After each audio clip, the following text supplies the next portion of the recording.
Assalamu alaikum. Dear students, I welcome you all in this session. And I think this is lecture number 10. Lectures का sequence में होना बहुत ज़रूरी है। तो मेरे बच्चों, आज के लेक्चर में हम बात करेंगे कुछ इम्पोर्टेंट टॉपिक्स की, लेकिन उन इम्पोर्टेंट टॉपिक्स को डिस्कस करने से पहले मैं चाहता हूँ बेटा लास्ट वाले लेक्चर जिसमें हमने ABO ब्लड ग्रुपिंग, एक ऐसा लेक्चर बेटा जिसमें हमने ABO ब्लड ग्रुपिंग सिस्टम को किया था। और आपको पता है जो ABO ब्लड ग्रुपिंग है, it is controlled by I gene, और इस जीन के 3 एलील्स थे। IA is equal to IB greater than IO। ठीक है, तो आप डिफरेंट पॉसिबल जीनोटाइप्स है वो बता सकते हो। फॉर एग्जांपल मेरा ब्लड ग्रुप बेटा A है, तो मुझ में इधर ये कंडीशन हो सकती है IAIA और IAIO। This is my blood group.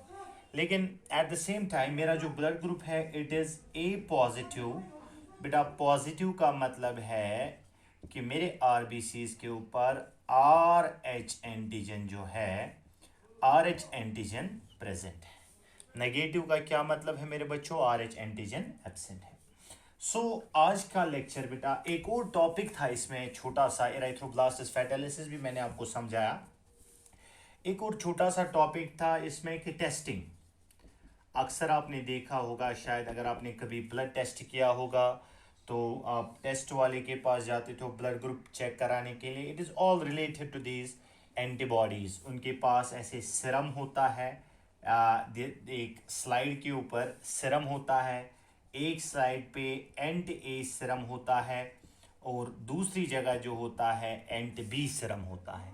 ठीक, उसमें दैट मीन्स उसमें एंटीबॉडीज़ होती है। जब एक ब्लड का ड्रॉप ऊज आउट किया जाता है पेशेंट से जिसका ब्लड ग्रुप टेस्ट करना होता है मेरे बच्चों, अगर एंटी-A मीन्स इसमें एंटीबॉडीज A है, एंटी-B मीन्स इसमें एंटीबॉडी B है। अगर मेरा ब्लड फॉर एग्जांपल कोई ऑर्गेनिज्म है, इसका अननोन ब्लड ग्रुप है, तो एक ब्लड का ड्रॉप यहाँ डाला जाएगा, एक ब्लड का ड्रॉप इस सिरम पे डाला जाएगा। बेटा अगर उस पर्सन का ब्लड ग्रुप A है, ध्यान से सुना, दैट मीन्स A में एग्लूटिनेशन होगा because antibody A will attack the antigen A। सो उस ऑर्गेनिज्म का ब्लड ग्रुप A है। और अगर एग्लूटिनेशन दैट मीन्स क्लॉटिंग यहाँ B में होगा तो उस ऑर्गेनिज्म का ब्लड ग्रुप B है। अगर दोनों जगह होगा तो उस ऑर्गेनिज्म का ब्लड ग्रुप A भी है। और अगर दोनों में से किसी भी जगह नहीं होगा तो उस ऑर्गेनिज्म का ब्लड ग्रुप O है। पॉजिटिव नेगेटिव ऐसे ही देखा जाएगा कि एक सिरम का ड्रॉप लिया जाएगा, उस सिरम में RH एंटीबॉडीज होंगी। बेटा जब ब्लड का ड्रॉप उस सिरम पे जिसमें RH एंटीबॉडीज है, अगर क्लॉटिंग हो गई, अगर एग्लूटिनेशन हो गई तो RH पॉजिटिव है, और अगर एग्लूटिनेशन नहीं हो गई तो RH नेगेटिव है। आपको ज़रूरत भी नहीं है टेस्टिंग, फिर भी मैंने आपको थोड़ा सा समझाया कि कैसे टेस्टिंग किया जाता है। तो आज का लेक्चर जो है बेटा मैं आपको दिखाना चाहता हूँ कि बहुत सारे क्वेश्चंस नीट में पूछे जाते हैं। Once I finish classical genetics में आपको कम से कम एटलीस्ट मैं आपको 100 क्वेश्चन दिखाऊंगा, और वो भी लेटेस्ट वाले question. That means question asked in 2019, 2018, 2017, 2016, 2015, वो सारे क्वेश्चंस बेटा हम सॉल्व करेंगे। लेकिन ब्लड ग्रुपिंग के रिलेटेड चूंकि मैंने आपको प्रॉमिस किया था कि मैं कुछ क्वेश्चंस आपको दिखाऊंगा, let us discuss the question number 1, then I will start with our own today's topic, जो आज का हमारा असल टॉपिक है पीलियोट्रॉपी एंड पॉलीजेनिक इनहेरिटेंस। उसके बाद बेटा ब्लड ग्रुपिंग के रिलेटेड एक क्वेश्चन है। एक लेडी है, ध्यान से सुना मेरे बच्चों ये क्वेश्चन। एक लेडी है जिसका नाम है Asha. A lady Asha is married to a man एक लेडी आशा है जिसकी शादी एक आदमी से हो गई जिसका blood group whose blood group किसका ब्लड ग्रुप आशा के साथ, आशा की शादी जिस आदमी के साथ हो गई उसका ब्लड ग्रुप है ए। ठीक है बेटा। और इनका जो चाइल्ड है, देयर चाइल्ड, इनसे एक बच्चा हो गया, their child has O blood group, their child has O blood group. ध्यान से सुनना बेटा इस क्वेश्चन को। इनका जो बच्चा है इसका ब्लड ग्रुप ओ आया। She then married, she then married, Asha ने क्या किया, पहले वाले हस्बैंड को छोड़ा और दूसरे के साथ शादी की। She then remarried to another person, एक और पर्सन के साथ, दूसरे बंदे के साथ इसने शादी की। और जिस आदमी का ब्लड ग्रुप बी है, दूसरा जो हस्बैंड आशा का है इसका ब्लड ग्रुप बी है, और इनका जो बच्चा हो गया, दैट मीन्स आशा ने जो दूसरी शादी की इसके हस्बैंड से भी इसको एक बच्चा आया, and their child has A B blood group. इनका जो बच्चा आया उसका ब्लड ग्रुप ए बी आया। क्या आप बता सकते हो what is the blood group of Asha? What is the blood group of Asha? क्या बेटा आप बता सकते हो कि आशा का क्या ब्लड ग्रुप हो सकता है? बेटा सवाल को आप पहले प्रॉपरली अंडरस्टैंड करो। आशा एक लेडी है जिसने एक आदमी के साथ शादी की और उस आदमी का ब्लड ग्रुप ए था, लेकिन इनका जो बच्चा है तो इस बच्चे का ब्लड ग्रुप आया ओ। ठीक है बेटा। तो आशा ने पहले वाले हस्बैंड को छोड़ दिया तो दूसरे बंदे के साथ शादी की, उस बंदे का ब्लड ग्रुप बी था, और इस दूसरे हस्बैंड से आशा को एक बच्चा पैदा हो गया जिस बच्चे का ब्लड ग्रुप आया ए बी। क्या आप बता सकते हो बेटा आशा का क्या ब्लड ग्रुप है? इस क्वेश्चन को मैं रब करूंगा, मैं इसको शॉर्ट में लिखूंगा इस क्वेश्चन को। And we have a lady called Asha जिसका ब्लड ग्रुप बीजी, ब्लड ग्रुप हमें पता नहीं है। आशा ने हस्बैंड वन, आशा का पहला वाला हस्बैंड वन जो था इसका ब्लड ग्रुप था ए, और इन दो से इसका जो बच्चा हो गया उसका ब्लड ग्रुप आया ओ। उसके बाद आशा ने क्या किया, आशा ने दूसरी शादी की दूसरे हस्बैंड के साथ, आई राइट डेट हस्बैंड टू, जिस हस्बैंड का ब्लड ग्रुप था बी, आशा का पता नहीं, लेकिन इनका जो बच्चा आया इस बच्चे का ब्लड ग्रुप आया ए बी। क्या मुझे बता सकते हो बेटा कि आशा का ब्लड ग्रुप क्या है? Let us solve this question. Very easy, बहुत आसान है ये बेटा क्वेश्चन। पहले वाली कंडीशन की बात करेंगे। ये जो बेटा आशा है, आशा जिसने शादी की, इसने एक बंदे के साथ शादी की जिसका ब्लड ग्रुप था ए। अब ये जो बेटा हस्बैंड है, हस्बैंड नंबर वन जिसका ब्लड ग्रुप ए है, इसमें या तो आई ए कॉम्बिनेशन हो सकता है या तो IAIO कॉम्बिनेशन हो सकता है। मेरे बच्चे कि आशा ने जिसके साथ पहली शादी की तो इस हस्बैंड का ब्लड ग्रुप जो जिसका ए है, इसका पॉसिबल जीनोटाइप या तो मेरे बच्चे IAIA हो सकता है या तो IAIO हो सकता है। लेकिन चूंकि आशा का ब्लड ग्रुप हमें पता नहीं है, इनका जो बच्चा आया बेटा, चाइल्ड जो इनसे पैदा हो गया, इस बच्चे का ब्लड ग्रुप क्या आया? इस बच्चे का ब्लड ग्रुप ओ आया। लेकिन मेरे बच्चे आपको पता है कि ओ ब्लड ग्रुप कब आता है? जब जीनोटाइप होगा IOIO। ठीक है बेटा, IOIO जो है बेटा, दीज आर टू अलील्स।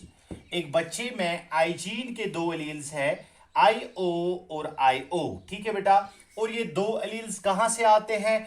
एक अलील एक पैरेट कंट्रीब्यूट करता है, दूसरा अलील दूसरा पैरेट कंट्रीब्यूट करता है। तो मेरे बच्चे हस्बैंड से आया एक IO, आशा से आया एक IO। ठीक है बेटा, तो आशा का ये जो बेटा आशा का जीनोटाइप है उसमें से एक एलील तो हमें पता चला कि एक एलील इसका है IO। और हस्बैंड वन में ये वाली पॉसिबिलिटी नहीं है, बिकॉज देन बच्चे का ब्लड ग्रुप IO नहीं आता। ठीक है, तो हस्बैंड जो है, हस्बैंड नंबर वन, तो इसका जीनोटाइप, इसका ब्लड ग्रुप तो A है, मगर इसका जीनोटाइप है IAIO। ठीक है बेटा, तो आधा मसला, आधा क्वेश्चन हमारा सॉल्व हो गया कि हमारे पास अभी आशा का एक अलील है, हमें आशा का ब्लड ग्रुप बताना है। उसके बाद ये जो आशा है इसने क्या किया, पहले वाले हस्बैंड को छोड़ के दूसरी वाली शादी की, हस्बैंड नंबर 2 के साथ इसने शादी की। हस्बैंड नंबर 2 का ब्लड ग्रुप क्या है, हस्बैंड नंबर 2 का ब्लड ग्रुप बी है। आई रिपीट डियर स्टूडेंट्स, दूसरा जो है हस्बैंड नंबर 2 आशा का, इसका ब्लड ग्रुप बी है। और इनसे जो बच्चा पैदा हो गया, इन सेकेंड हस्बैंड से जो बच्चा पैदा हो गया, तो इसका ब्लड ग्रुप आया AB। ठीक है बेटा, इसका ब्लड ग्रुप तो आया AB है, तो क्वेश्चन में ही आपको बताता है। और AB ब्लड ग्रुप की भी एक ही पॉसिबिलिटी है कि इस चाइल्ड का जीनोटाइप होगा IAIB। AB बेटा तब पॉसिबल है जब इस चाइल्ड का जीनोटाइप होगा, चाइल्ड का जीनोटाइप होगा IA एंड IB। ठीक है बेटा, तो हस्बैंड का ब्लड ग्रुप जिसका बी है, जिसका ब्लड ग्रुप बी है, तो जीनोटाइप या तो IBIO है या तो IAIO है। ठीक है बेटा, तो इसमें आशा का तो ऑलरेडी IO है, ऑलरेडी एक अलील आशा का हमें मिला है, दैट इज IO। तो जाहिर सी बात है बेटा आशा का दूसरा अलील होगा IA, क्योंकि इस बच्चे में IAIB जो है, IB को कंट्रीब्यूट किया हस्बैंड नंबर 2 ने, तो IA आशा ने कंट्रीब्यूट किया होगा। IO तो ऑलरेडी हमारे पास था, आशा का दूसरा अलील जो है इट इज IAIO। तो बेटा आशा का यहां पर भी लिखेंगे IAIO। तो मेरे बच्चे जब आशा का जीनोटाइप IA एंड IO है, तो मेरे बच्चे आशा का ब्लड ग्रुप होगा A। Very very simple. अब इसको बेटा ध्यान से सॉल्व कर सकते हो, वीडियो को पॉज करके 1-2 मिनट इसके ऊपर सोच के आप बता सकते हो। नीट में क्वेश्चन ये आया था मेरे बच्चे, नीट में क्वेश्चन आया था, प्रॉपरली आप इसको सॉल्व करोगे। I hope you got the idea. Asha की शादी हस्बैंड 1 से होगी, हस्बैंड का ब्लड ग्रुप A था, बच्चे का ब्लड ग्रुप आया O, तो पॉसिबल जीनोटाइप हस्बैंड 1 का बन गया IAIO, क्योंकि बच्चे में जो IO है तो एक एलील इसने कंट्रीब्यूट किया, एक इसने, तो मेरे बच्चे हमें आशा का एक एलील मिला, दैट इज IO। उसके बाद आशा की शादी हस्बैंड 2 से हो गई जिसका ब्लड ग्रुप B था, और इनका जो बच्चा था इसका ब्लड ग्रुप था AB। तो माय डियर स्टूडेंट्स, तो IB जो है, IB वाला ब्लड ग्रुप जिस हस्बैंड का है, हस्बैंड 2 का, इसका जीनोटाइप या तो IBIO हो सकता है या तो IAIO हो सकता है। लेकिन ये जो बच्चा है, चूंकि इसमें एक ही कॉम्बिनेशन हो सकती है IA और IB चूंकि हस्बैंड 2 ने कंट्रीब्यूट किया, तो IA कंट्रीब्यूट किया है आशा ने, तो 2 अलील्स आशा के मिल गए, IAIO इज द जीनोटाइप, और ब्लड ग्रुप जो है, blood group is the A। I hope you got the idea. एक क्वेश्चन बेटा हमने सॉल्व किया, बहुत आसान सा क्वेश्चन। मेरे पास बेटा इधर नीट एक्सप्लोरर है, या let me have this NEET Champion, और इसमें बहुत सारे क्वेश्चंस हैं। So let me discuss some question. एक बेटा इसमें question, let me discuss the question regarding blood grouping, multiple allelism.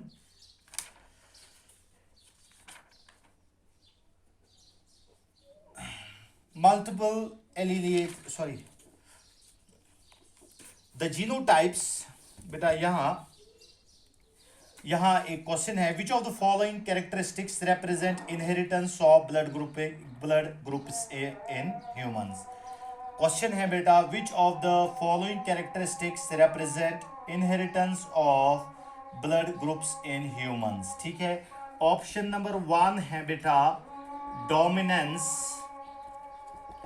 Option number 2 है कोडोमिनेंस, ऑप्शन नंबर 3 है incomplete dominance, option number option number 3 है मल्टीपल एलीलिज्म, ऑप्शन नंबर 4 है incomplete dominance, option number 5 है polygenic inheritance. Option number 5 है polygenic inheritance. बेटे मैं question आपको एक बार फिर से रिपीट करता हूं, इनमें कौन से कैरेक्टरिस्टिक्स रिप्रेजेंट करते हैं inheritance of blood grouping in humans. बेटा ब्लड ग्रुपिंग का जो जीन है उसका ऑर्डर ऑफ डोमिनेंस लिखते हैं IA is equal to IB greater than IO। ठीक है बेटा, तो इस क्वेश्चन में आप बताओ कि कौन से कैरेक्टरिस्टिक्स रिप्रेजेंट करते हैं इनहेरिटेंस ऑफ ब्लड ग्रुप। क्या इसमें डोमिनेंस है? Of course IA and IB are dominant over IO, that means dominance भी है, कोडोमिनेंस भी है, IA is equal to IB, codominance भी है, मल्टीपल एलीलिज्म भी है क्योंकि 3 एलील्स है, इनकम्प्लीट डोमिनेंस इसमें नहीं है, पॉलीजेनिक इनहेरिटेंस इसमें नहीं है। सो इसमें ऑप्शन ABCD दिया है और याद रखना बेटा इसका ऑप्शन B करेक्ट है, that is 1 2 and third option 1 2 and third option is correct. ठीक है बेटा, so this is another question regarding this blood grouping, codominance and multiple एलीलिज्म। उसके बाद बेटा एक और क्वेश्चन नीट में आया है, the genotypes of a husband and wife are. ठीक है बेटा, एक जीनोटाइप दिया गया है, हस्बैंड का जीनोटाइप दिया गया है, वाइफ का जीनोटाइप दिया गया है। ठीक है मेरे बच्चे, the genotype of husband and wife, husband का जीनोटाइप दिया गया है IAIB और वाइफ का जीनोटाइप दिया है IAIO। ठीक है, तो बुक पे अगर किसी जगह IO नहीं है इसका मतलब है खाली I, कंफ्यूज नहीं होना बेटा। The genotype of husband is IAIB and the genotype of wife is IAIO. Among the blood types of these children, how many different genotypes and phenotypes are possible? आप बताओ कि इस कपल के जो बच्चे होंगे उनमें नंबर ऑफ पॉसिबल जीनोटाइप्स कितने हैं, नंबर ऑफ पॉसिबल फिनोटाइप्स कितने हैं। ठीक है, तो कैसे इस क्वेश्चन को सॉल्व करेंगे बेटा, लेट अस एज्यूम कि आपके पास ऑप्शन नहीं है। कैसे इस क्वेश्चन को सॉल्व करेंगे? सबसे पहली बात, हस्बैंड का ब्लड ग्रुप AB है, दिस इज द फिनोटाइप, और वाइफ का ब्लड ग्रुप A है, दिस इज द फिनोटाइप। ठीक है, लेट अस सॉल्व दिस। कैसे इसको सॉल्व करेंगे? बहुत आसान है। Let us see how many different types of combinations will be possible. अगर यहां से वाइफ को रखेंगे IAIO, वाइफ का जीनोटाइप, यहां से हस्बैंड का जीनोटाइप IAIB, तो यहां जीनोटाइप होगा AA, अब मैं I नहीं लिखूंगा, सीधे A लिखूंगा, इधर AB होगा, इधर AO होगा, इधर BO होगा। तो बेटा देखो जीनोटाइप्स कितने आ गए, 1 2 3 and 4। In this case the number of genotypes are 4 और ब्लड ग्रुप यहां A, ब्लड ग्रुप यहां AB, ब्लड ग्रुप यहां A, ब्लड ग्रुप यहां B। चूंकि A 2 बार है, यहां भी A ब्लड ग्रुप है यहां, और ये एक ही फिनोटाइप हो गया, so the number of phenotypes will be A, AB and B, so the number of phenotypes will be 3।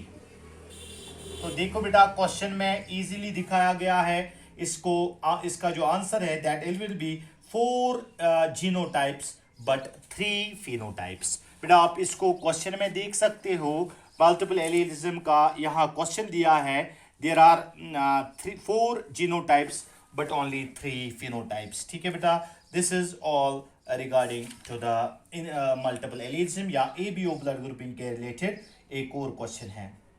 ठीक है, इसके बाद बेटा एक और क्वेश्चन मुझे इस पे मिल रहा है with regard to the ABO blood typing system. If a man who has, ये क्वेश्चन मैं आपको बेटा असाइनमेंट रखता हूं, देखता हूं कौन ये आप में से सॉल्व करता है। एबीओ ब्लड ग्रुपिंग सिस्टम के हिसाब से, if a man who has type B blood, एक आदमी है इसका ब्लड ग्रुप बी है, and a women who has O blood group, और एक वुमेन है इसका ब्लड ग्रुप ओ है। ठीक है, as a blood and a women who has O blood, we are to have children, what types of blood, इनके बच्चे जो हो सकते हैं उनमें कौन कौन सा ब्लड ग्रुप हो सकता है। ठीक है बेटा, इनमें कौन कौन सा ब्लड ग्रुप हो सकता है, बहुत आसान है बेटा। क्या करोगे, मैन जिसका ब्लड ग्रुप बी है तो इसमें या तो IBIO होगा या तो IBIB होगा। ठीक है, लेकिन वुमेन जिसका ब्लड ग्रुप है इसमें एक ही जीनोटाइप है IOIO।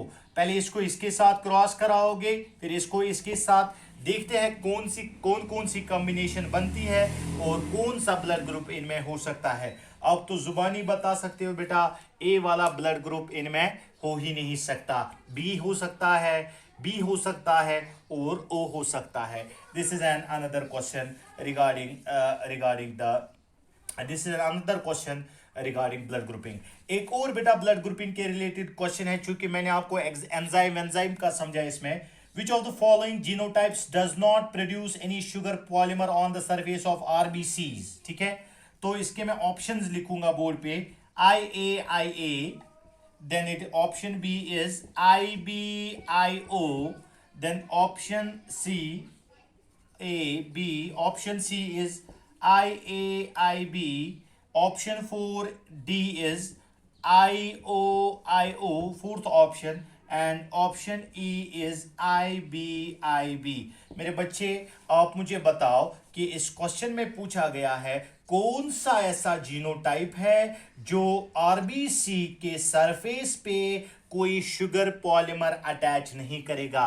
कल हमने क्या कहा था, एक्चुअली आइजीन जो है बच्चे, लास्ट वाला लेक्चर आप याद करो, आइजीन जो है मेरे बच्चे, तो आइजीन एक्चुअली एक एंजाइम को कोड करता है, जिस एंजाइम का नाम है ग्लाइकोसिल ट्रांसफरेज, आपको याद होगा। तो अगर IA है तो ये अटैच करता है एंटीजन A, लेकिन उस एंजाइम का नाम है ग्लाइकोसिल ट्रांसफरेज टाइप A, तो वो अटैच करता है N-एसिटाइल ग्लूकोसामाइन। IB है तो वो B वाला एंटीजन कोड करता है, लेकिन IO किसी एंजाइम को कोड नहीं करता है, तो बेटा उस कंडीशन में कोई अटैच नहीं होगा। So the answer will be IOIO। बेटा मैंने पढ़ाया था, मुझे नहीं पता था इसके रिलेटेड एक क्वेश्चन आया था, so easily you can have this type of question also. ठीक है, उसके बाद एक और क्वेश्चन है, ABO blood grouping is controlled by I gene which has 3 alleles and show codominance. There are 6 genotypes. How many phenotypes are possible? Genotype 6 है, लेकिन phenotypes आपको पता है 4 है, A, B, AB and O. These are 4 different phenotypes. ठीक है, this is all regarding to the human ABO blood grouping system. ठीक है, तो I hope आपको पता होगा बेटा, एक बहुत सारे क्वेश्चंस हैं, तो आप हर कोई इंशाल्लाह, मुझे उम्मीद है कि हमने जितना पढ़ा कि आप कोई भी क्वेश्चन इसमें सॉल्व कर सकते हो। एंड आई एश्योर यू कि after the completion of this classical genetics I will make you solve 100 questions. ठीक है, so this was all regarding the ABO blood grouping system.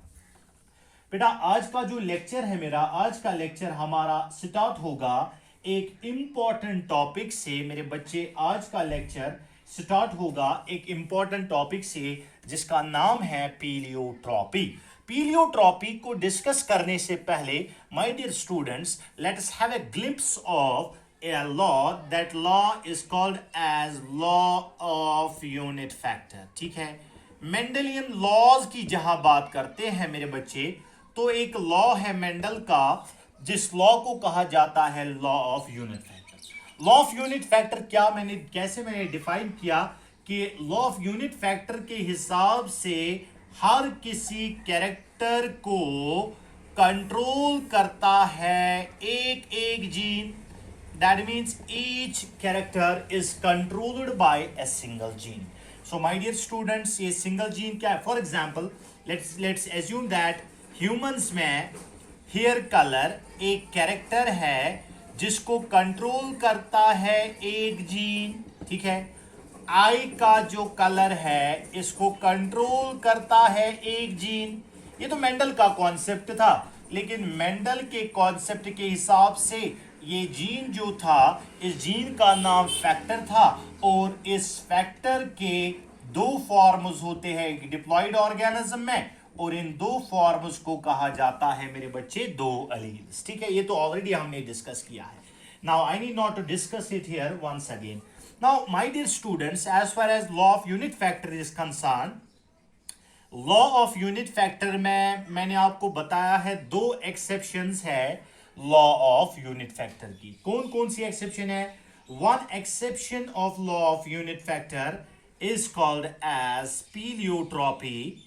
One exception of law of unit factor is called as pleiotropy, while as another exception is called as polygenic inheritance.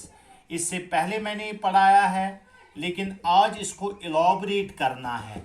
One type of exception is called pleiotropy. Another type of exception is called as polygenic inheritance. दोनों terms जो है आपस में एंटीगोनिस्टिक है, contradictory है. पीलियोट्रॉपी का क्या मानना है? पीलियोट्रॉपी का मतलब है when one gene controls more than one characters. When one gene controls more than one characters, it is called as pleiotropy. और पॉलीजेनिक इनहेरिटेंस का क्या मतलब है बच्चे? पॉलीजेनिक इनहेरिटेंस का इसका उल्टा, when more than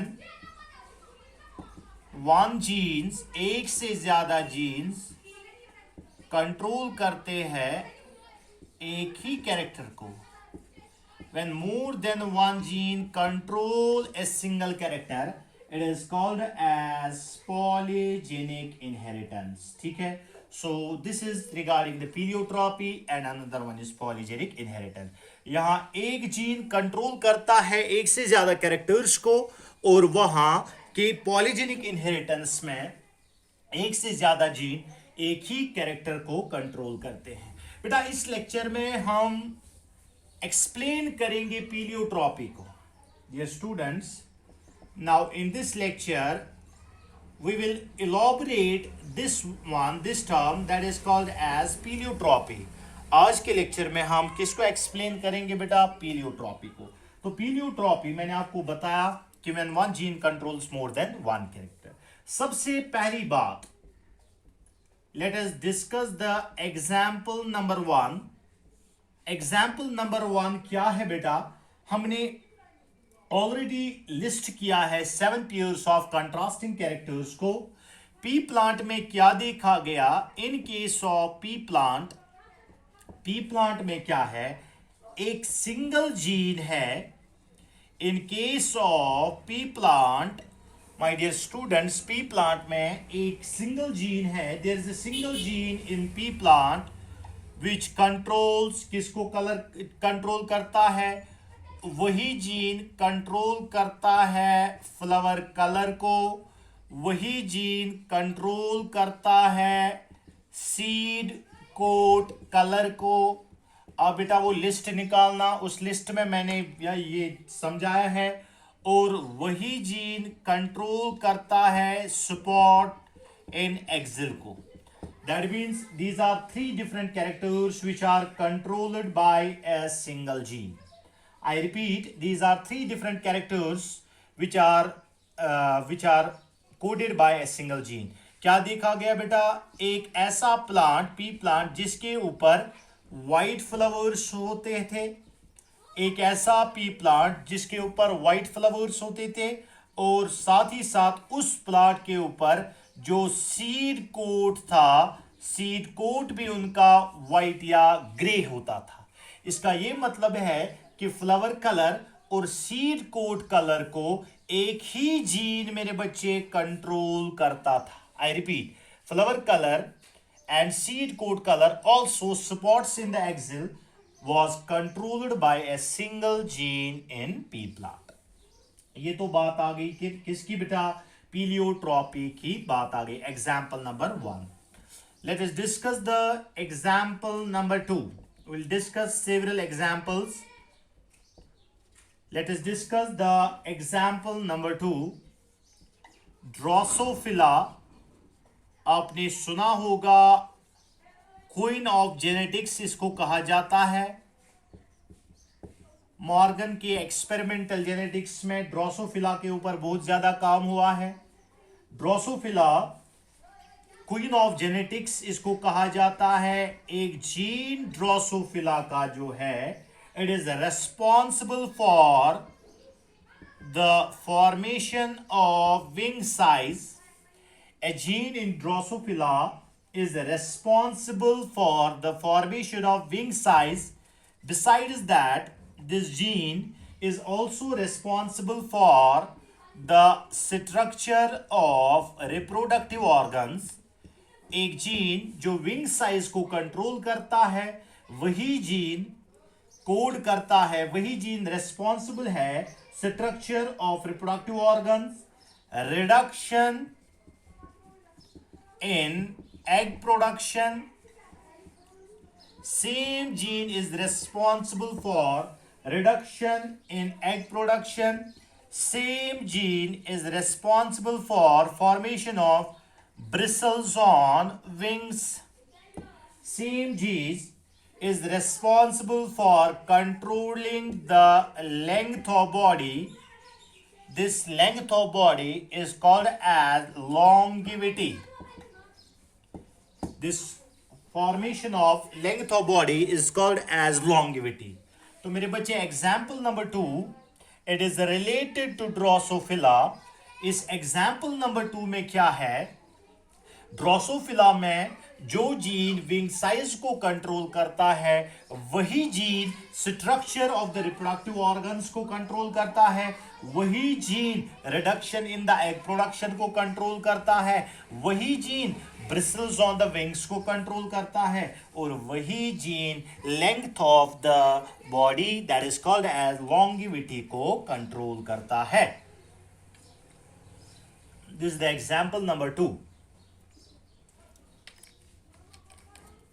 बहुत सी प्यारी एग्जाम्पल एक है पीलियोट्रॉपी की। एक प्यारी सी एग्जाम्पल है पीलियोट्रॉपी की, एक human genetic disorder that is called as phenylketonuria. Phenylketonuria एक ह्यूमन बींग्स में बेटा पीलियोट्रॉपी की एक इंपॉर्टेंट एग्जाम्पल है। One of the example of pleiotropy in humans that is called as phenylketonuria. phenylketonuria कैसे एग्जाम्पल है बेटा? अब phenylketonuria क्या है वो देखते हैं, phenylketonuria क्या है। लेकिन फिनाइलकेटोनुरिया को समझने के लिए सबसे पहले आपको समझाऊं, एक एमाइनो एसिड है जिसका नाम है phenylalanine. Phenylalanine, it is an aromatic amino acid. 11th class में आपने amino acids, 20 standard amino acids को पढ़ा होगा। एक एमाइनो एसिड ह्यूमन बॉडी में होता है जिस एमाइनो एसिड का नाम है फिनाइलएलेनिन। तो हमारी बॉडी, ह्यूमन बॉडी में एक एंजाइम होता है जिस एंजाइम का नाम है PAH। This PAH stands for phenylalanine hydroxylase. There's an enzyme in our human body. That enzyme is called as phenylalanine hydroxylase. ये phenylalanine hydroxylase एंजाइम जो है, ये फिनाइल एलेनिन को कन्वर्ट करता है into another enzyme, that enzyme is called as tyrosine. जब बेटा ये टायरोसिन एक दूसरा अमीनो एसिड है, जब इसमें कन्वर्ट होता है तो टायरोसिन के ऊपर एक एंजाइम एक्ट करता है जिस एंजाइम का नाम है टायरोसिनेस। टायरोसिनेस की वजह से क्या होता है, टायरोसिन ह्यूमन बींग्स में एक पिगमेंट बनाता है, that pigment is called as melanin pigment, and this melanin pigment is involved in skin pigmentation। हमारे स्किन का जो कलर है, the color of human skin is because of the pigment, that pigment it is called as melanin। ठीक है बेटा, तो simple सा एक फ्लो चार्ट मैंने बताया कि फिनाइल एलेनिन के ऊपर PAH एंजाइम एक्ट करता है, it gets converted into tyrosine, tyrosine is acted by tyrosinase, so it ultimately results into the formation of skin pigmentation। ये PAH एंजाइम जो है, PAH enzyme is secreted by liver। ठीक है बेटा, ये आप फिनाइल एलेनिन हाइड्रोक्सिलेज जो है, व्हाट इज फिनाइल केटोनेरिया? फिनाइल केटोनेरिया मेरे बच्चे एक ऐसी डिजीज है जिसमें phenyl alanine hydroxylase, that means in phenyl ketonuria this enzyme that is PAH, phenyl alanine hydroxylase, is either deficient or absent। बेटा फिनाइल केटोनेरिया एक ऐसी डिजीज है जिसमें phenyl enzyme phenyl alanine hydroxylase और फिनाइल एलेनिन हाइड्रोक्सिलेज या तो deficient है या तो एब्सेंट है। तो जब ये एंजाइम या तो डेफिशिएंट या एब्सेंट होगा तो क्या हो जाएगा, फिनाइल एलेनिन टायरोसिन में कन्वर्ट नहीं हो जाएगा। जब ये फिनाइल एलेनिन टायरोसिन में कन्वर्ट नहीं हो जाएगा तो टायरोसिन को टायरोसिनेस एंजाइम एक्ट नहीं करेगा। जब टायरोसिनेस एंजाइम एक्ट नहीं करेगा, जब टायरोसिन नहीं बना तो मेलानिन नहीं बन जाएगा। तो जब मेलानिन नहीं बनेगा तो स्किन पिगमेंटेशन नहीं आएगी। तो जब स्किन पिगमेंटेशन नहीं आएगी बेटा तो स्किन का कलर होगा व्हाइट, और इस व्हाइट कलर वाले स्किन को क्या कहा जाता है, एल्बिनो, और it is also called as albinism. इसको एल्बिनो कहा जाता है या इसको एल्बिनिज्म भी कहा जाता है। नाउ मेरे बच्चे, क्या यही है फिनाइल केटोनेरिया? फिनाइल एलेनिन हाइड्रोक्सिलेज नहीं बना तो उसका कलर आया व्हाइट? नहीं, जब फिनाइल एलेनिन हाइड्रोक्सिलेज नहीं बना तो क्या हो जाता है, ये जो फिनाइल एलेनिन अमीनो एसिड है बेटा ये एक्युमुलेट हो जाता है ब्रेन में। जब फिनाइल एलेनिन हाइड्रोक्सिलेज ब्रेन में एक्युमुलेट हो जाता है, it gets converted into phenylpyruvic acid. ये कन्वर्ट हो जाता है मेरे बच्चे, ये कन्वर्ट हो जाता है फिनाइल पायरुविक एसिड में। जब ये फिनाइल पायरुविक एसिड में कन्वर्ट हो जाता है, so it at the same time it attacks human being central nervous system. बेटा ये किसको अटैक करता है, सेंट्रल नर्वस सिस्टम को अटैक करता है, जिसकी वजह से ह्यूमन बीइंग में क्या आता है, इस ह्यूमन बीइंग में होता है मेंटल रिटार्डेशन। इसमें क्या हो जाता है बेटा, इसमें आता है mental retardation. So my dear students, क्या हो गया, फिनाइल केटोनेरिया।